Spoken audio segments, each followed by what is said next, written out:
अजित पवारांनी उपमुख्यमंत्रीपदाची शपथ घेतल्यानंतर आता बारामतीतल्या भिगवण चौकात कार्यकर्त्यांनी लाडू वाटत जल्लोष केलेला आहे। एकच वादा अजितदादा अशी घोषणाबाजी सुद्धा यावेळेला कार्यकर्ते करताना दिसले।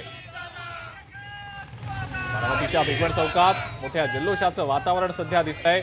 अजित पवारांच्या राष्ट्रवादीचे कार्यकर्ते या ठिकाणी जल्लोष करतायत। मिठाई भरवली जाते, लाडूंचं वाटप केलं जातंय। अजितदादांनी 6व्यांदा उपमुख्यमंत्री पदाची शपथ घेतल्यानंतर आता जल्लोषाचं वातावरण आहे राष्ट्रवादी काँग्रेसच्या कार्यकर्त्यांमध्ये। राज्यभरामध्ये खरं तर असा जल्लोष महायुतीचे कार्यकर्ते करताना दिसतायत। बारामतीच्या भिगवण चौकातली ही दृश्य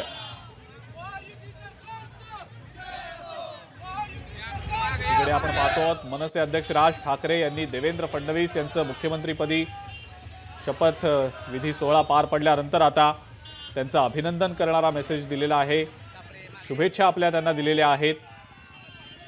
पुढची 5 वर्ष सरकारच्या कामांना उपक्रमांना माझ्या पक्षाचा पाठिंबा असेल असं राज ठाकरेंनी या शुभेच्छापर संदेशात म्हटलेलं आहे।